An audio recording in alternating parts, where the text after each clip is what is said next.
My name is Brittany, and I was working in the marketing department at Carson and Associates when our paths crossed. David worked in sales, just down the hall from my office. It started innocently enough. We kept running into each other in the office kitchen during lunch breaks. I'd heat up my sad microwave meals while he'd unpack his perfectly organized bento boxes.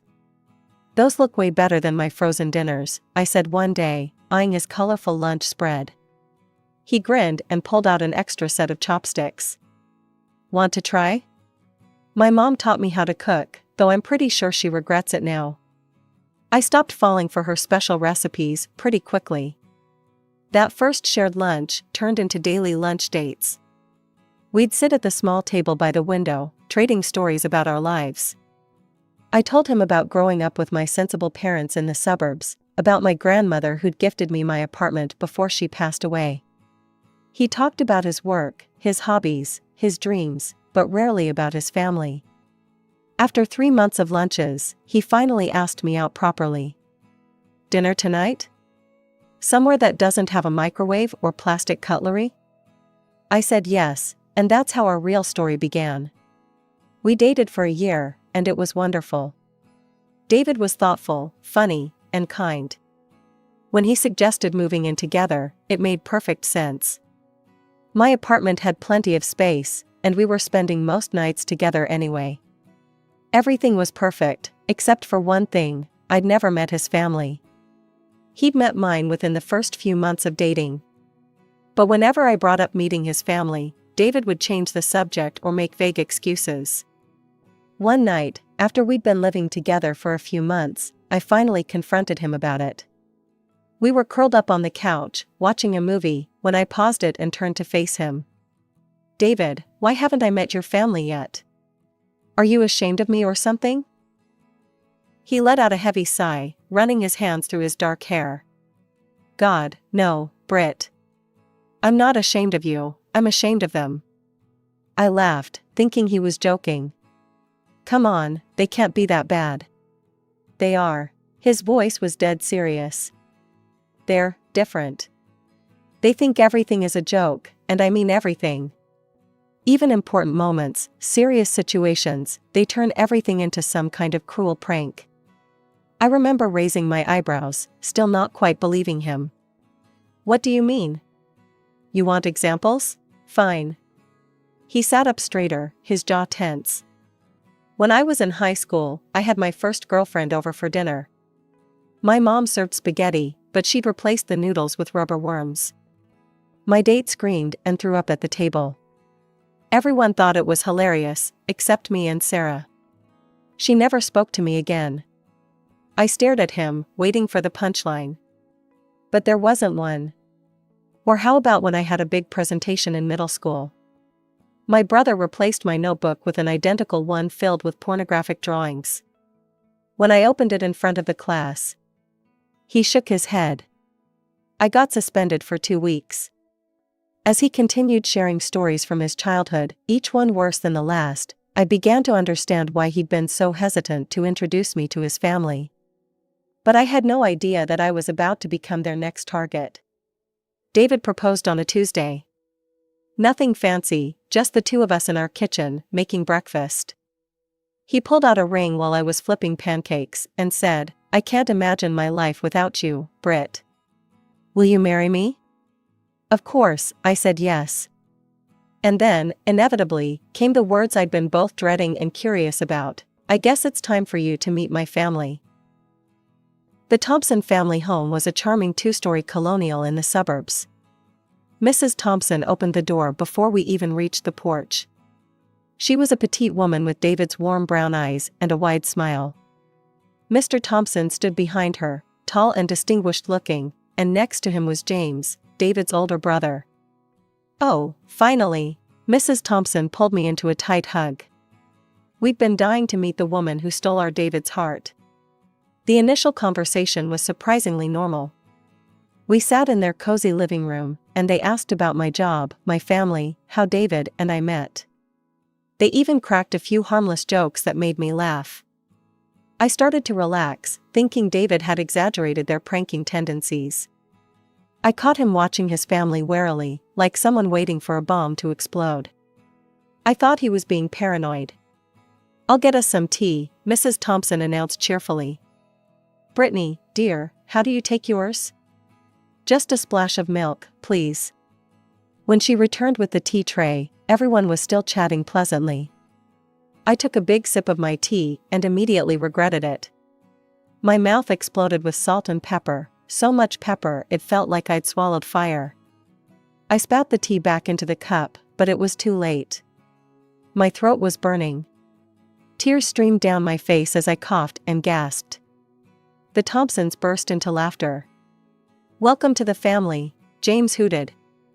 "Better get used to it, we love our little jokes." "That's how we show love here," Mr. Thompson added, wiping tears of laughter from his eyes. I ran to the kitchen, desperately searching for water. I found a glass and filled it with ice and water, drinking it in huge gulps. The pepper had made my nose run, and I could feel my carefully applied makeup streaming down my face along with my tears. From the living room, I could hear David's angry whispers, "What is wrong with you people? This isn't funny. She's going to be my wife." "Oh, lighten up," James replied. "It's just a joke." When I walked back into the living room, my face a mess of running mascara and smeared foundation, they took one look at me and started laughing again. "Look, she looks like a panda," James pointed at me, doubling over with laughter. That was the last straw for David. He jumped to his feet, his face red with anger. "You're all jerks. This is exactly why I didn't want to bring her here." He grabbed my hand and pulled me toward the door. In the car, David apologized over and over. I just hugged him, my face still burning from the pepper and humiliation. As we drove home, I realized David hadn't been exaggerating about his family at all. He'd been warning me. Planning a wedding is stressful enough, without having to worry about your future in-laws turning it into a practical joke playground. David and I spent weeks debating whether to invite his family at all. "We have to invite them," David finally said one night while we were addressing invitations. "They're still my parents, and no matter how much I hate their pranks, I'd regret not having them there." He called them the next day, putting the phone on speaker so I could hear. "Mom, Dad, listen carefully," his voice was stern. "You can come to the wedding, but I need your word, no pranks. This is the most important day of our lives, not a circus." "Of course, sweetheart," his mother chirped. "We'll behave, I promise." The day of the wedding started perfectly. The ceremony was beautiful, and during the reception, everything was going smoothly. David's family was actually behaving themselves, though I noticed David watching them like a hawk. Then came time for the cake cutting. Our cake was gorgeous, 4 tiers of white fondant with delicate sugar flowers cascading down the sides. But something was off. There were candles on it, lit candles. That wasn't part of our plan. I turned to David to mention it, but before I could get the words out, there was a loud pop. Then another, and another. The cake suddenly exploded, sending chunks of white cake and frosting flying everywhere. Most of it landed on me, completely ruining my wedding dress. For a moment, there was complete silence. Then I heard it, the familiar sound of the Thompsons' laughter. They were practically falling over themselves, pointing and howling with glee. "Your face," James gasped between laughs. "Oh my God, your face." I stood there, cake dripping down my dress, and burst into tears. Through my blurred vision, I saw David's face turn purple with rage. "Get out," he roared at his family. "Get out of my wedding right now." "You're overreacting," his mother said, looking bewildered. "Everyone loves a good wedding prank." David didn't respond. Instead, he waved over the security team we'd hired, thank God for that decision, and had them escort his family out. My mother rushed over with napkins, trying to clean frosting off my face. My bridesmaids surrounded me protectively. Even David's Aunt Clara, who I'd just met that day, came over to help, shooting disgusted looks at her departing relatives. "I can't believe they're my brother's family," she muttered, helping to wipe cake from my hair. This is a wedding, for heaven's sake, not a college fraternity party. Somehow, we salvaged the rest of the reception. Our friends and my family rallied around us, turning it into a joke we were all in on, rather than one at my expense. Someone found a backup cake. Apparently, our wedding planner had dealt with difficult families before, and we even managed to get some decent pictures taken after I changed into my backup dress. Life settled into a peaceful rhythm after the wedding disaster. David and I enjoyed our quiet existence in my grandmother's old apartment, far from his family's chaos. We transformed the spare bedroom into a home office, planning to use it that way for a few years, before maybe turning it into a nursery. But plans change. Just over a year after our wedding, I discovered I was pregnant. David was overjoyed, spinning me around our kitchen when I told him, though he quickly put me down when I turned green. We decided to keep it to ourselves for the first few months, telling only my parents. Somehow, though, news travels. I was 7 months along when David's phone rang one evening. "Your mother?" I asked, recognizing his expression. He nodded. "They know about the baby. Mom's insisting they have a right to meet their grandchild." I instinctively put my hands over my swollen belly. "No pranks around the baby," I said firmly. "Absolutely none," David agreed before answering the phone. When Emma was born, she was perfect, 10 tiny fingers, 10 tiny toes, and David's warm brown eyes. We managed to keep the Thompsons away for the first 2 months, but their persistence wore us down. Just one visit, David negotiated with them. At our apartment, where we control the environment. And if there's even a hint of a prank, you're out forever. They came on a Sunday afternoon. I watched them like a hawk as they cooed over Emma, looking for any sign of mischief. But they were surprisingly normal. Mrs. Thompson cradled Emma gently, tears in her eyes. Mr. Thompson proudly showed us pictures of his own father holding David as a baby. That visit led to others. They'd come over every few weeks, bringing appropriate gifts and behaving themselves. Still, I never fully relaxed around them. I refused every dinner invitation, remembering the pepper tea incident all too well. During one of their visits, while David was changing Emma's diaper, Mrs. Thompson started chatting about James. "Oh, he got married last month," she mentioned casually. "Such a small ceremony. Just at the courthouse. His Caroline refused to have a proper wedding." She shook her head disapprovingly. "I don't understand why." I bit my tongue to keep from saying, "Really? You don't understand why?" Instead, I just nodded, thinking about my own ruined wedding dress and exploding cake. I had a pretty good idea why Caroline opted for a courthouse ceremony, and honestly, I wished I'd done the same. In my head, I could imagine exactly how that conversation had gone between James and Caroline. She'd probably heard the stories about my wedding, or maybe she'd been subject to a few harmless pranks herself. Either way, smart girl, she'd found a way to avoid giving them any opportunity for their special brand of humor. Life has a way of shattering when you least expect it. One rainy Tuesday morning, David kissed Emma goodbye before school, kissed me goodbye before work, and walked out our door for the last time. A drunk driver ran a red light at 9:17 a.m. By 9:20, I was a widow. Emma didn't understand at first. She was only 7, too young to fully grasp the concept of never coming back. When I told her Daddy had died, she asked if he'd be home for dinner. Each time she asked, my heart broke all over again. The days leading up to the funeral passed in a blur. My mother practically moved in, handling arrangements, while I sat in a daze on the couch, holding Emma. I couldn't cry anymore. I felt hollow, like someone had scooped out everything inside me. The Thompsons came to the funeral with James and his wife Caroline. I barely registered their presence until it was time for the eulogies. I'd already spoken, sharing memories of David as a husband and father, his kindness, his gentle humor, how he'd taught Emma to ride her bike just last month. Then his parents stood up to speak. "David always loved a good joke," Mr. Thompson began, and I felt my stomach clench. "Remember when he was 5, and we convinced him his teddy bear had come alive and eaten all his Halloween candy? Mrs. Thompson chimed in with a laugh. Or that time in college when we sent him a fake acceptance letter to medical school, even though he never applied? His face was priceless. The church was silent. No one laughed. I looked around and saw faces twisted in disbelief and secondhand embarrassment. Emma clutched my hand, confused. And now he's up there, Mr. Thompson continued, grinning, probably planning the ultimate prank on St. Peter. I felt something snap inside me. My whole body started shaking with rage. Emma must have felt it because she looked up at me with worried eyes.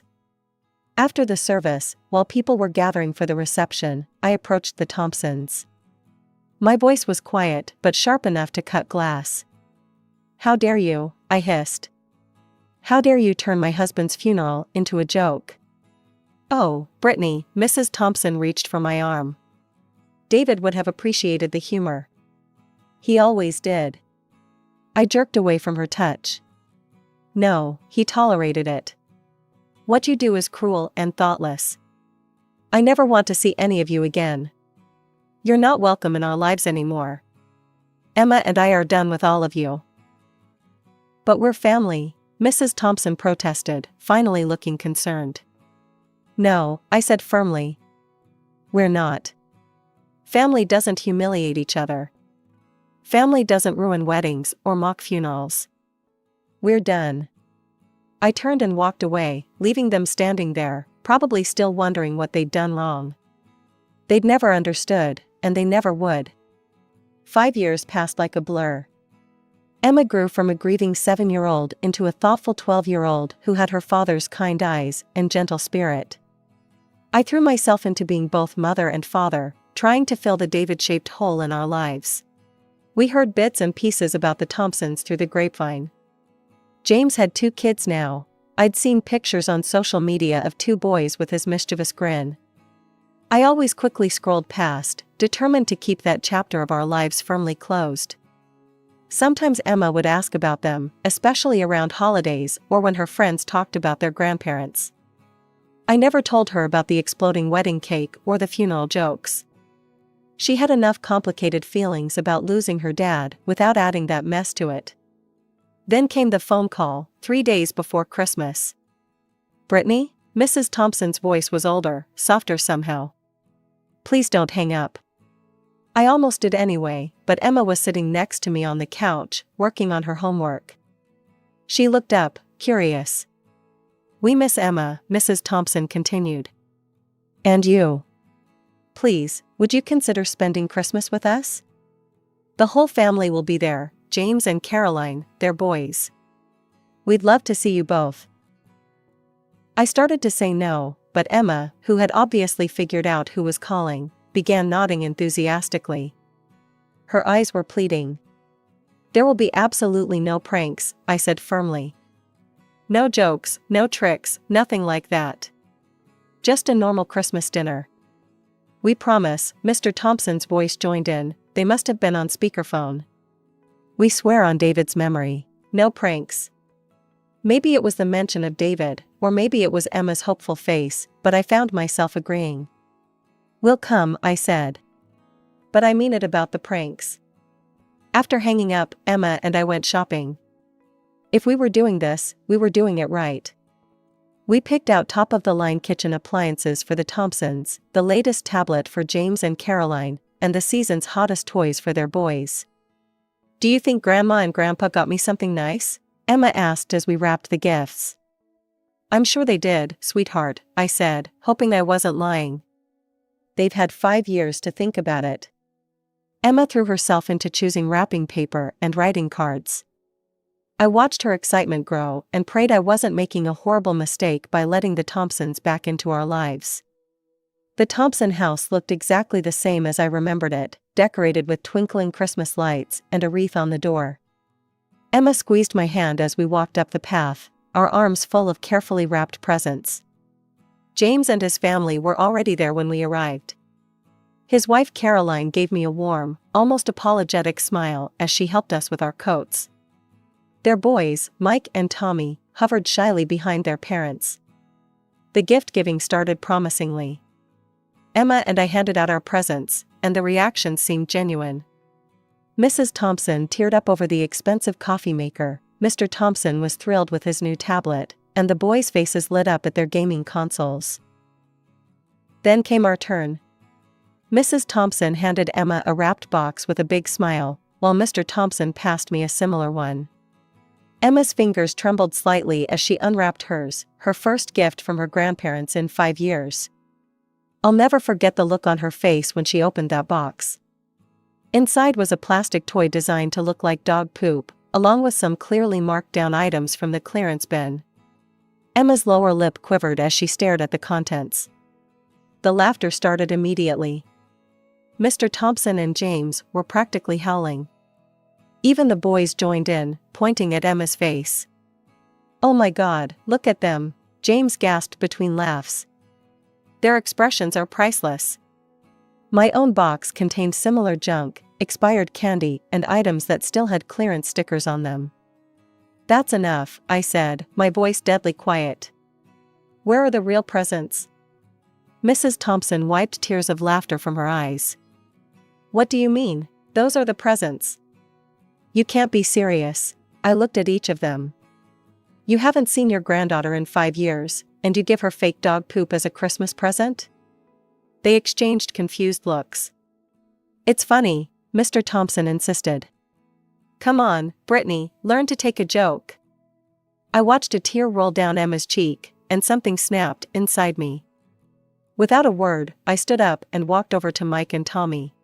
"I'm sorry, boys," I said, taking back the gaming consoles. "But these are returning to the store." "Mom," they wailed as I moved on to James and Caroline, collecting the tablet and other gifts. "Brittany, this is cruel," Mrs. Thompson protested as I took back their presents too. "Cruel?" I turned on her. "You gave a 12-year-old girl who lost her father fake dog poop for Christmas, and you're calling me cruel?" "It was just a joke," James started, but I cut him off. "We're leaving, Emma," I said. "Get your coat." The drive home was quiet. Emma stared out the window, clutching her empty gift bag. "I'm sorry, sweetheart," I finally said. "I really thought they'd changed." "It's okay, Mom," she replied softly. "Can we watch Christmas movies and make hot chocolate when we get home?" "Of course we can. We'll have our own Christmas, just us two."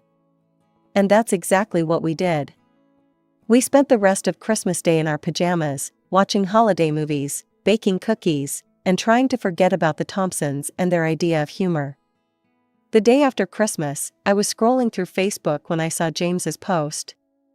"Terrible Christmas yesterday. My sister-in-law showed her true colors, cruelly taking back Christmas presents from my crying children. Some people just don't understand family traditions and humor. My poor boys were heartbroken. Bad aunt, Christmas ruined." The comments flooded in immediately. "How horrible. What kind of person takes presents from children? She sounds toxic." My hands were shaking as I typed my response. "Let me tell you what really happened at Christmas yesterday." "You want to talk about cruel? Let me tell you about your family traditions. After 5 years of no contact, your parents gave their only granddaughter, a 12-year-old girl who lost her father, a toy that mimics dog feces as a Christmas present. They gave me clearance bin items with price tags still attached. Then they laughed at our pain. But this isn't new behavior.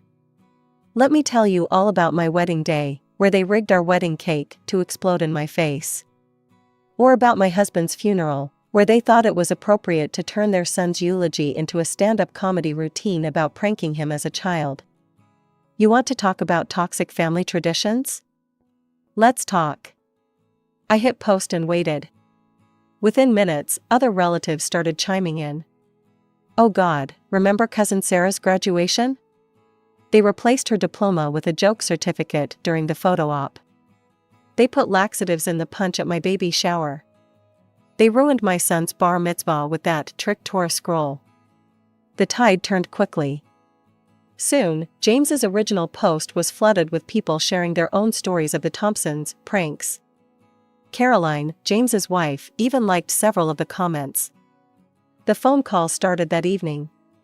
First James, Brittany, I never thought about it like that. Reading everyone's stories. God, we've been awful, haven't we?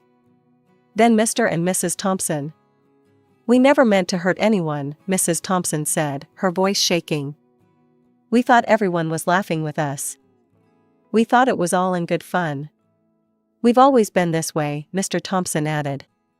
It's how we show love. But maybe we've been showing it wrong. I took a deep breath. You have to understand, your pranks aren't funny. They're cruel. They hurt people. They hurt your granddaughter. We see that now, Mrs. Thompson whispered. Can you ever forgive us? I don't know, I answered honestly. I'm glad you're finally realizing how your behavior affects others, but I can't just forget everything that's happened. 2 days later, a delivery truck brought a large package. Inside was the latest iPhone, the exact one Emma had been dreaming about, along with a heartfelt letter of apology from her grandparents. I sent James's boys their gaming consoles back, with a note, everyone deserves a real Christmas. Now, 6 months later, we have a cautious peace. We meet occasionally for coffee or lunch in neutral places. The Thompsons are really trying, to change. No more pranks, no more cruel jokes. Emma video chats with her cousins sometimes, and I've seen genuine remorse in my in-laws' eyes. David would be proud of this progress, I think. He always hoped his family would understand someday. Maybe they finally do.